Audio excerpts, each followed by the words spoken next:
So start with your pleats, make your pleats, then cross it. This is my V front. After making my V front, this one, you know, the shorter hand comes up. So this is the shorter hand. Then I continue by making my pleats. So this is the other part now. Make your pleats.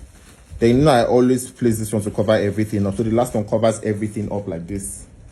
Of this one and take small of this one. So pin it in and make sure that it comes out back. So this way we have. So I said you take your first fan big. Don't be afraid to take big. Take your first fan big. Slant. Your hands are moving. My hands was here now, it moves here.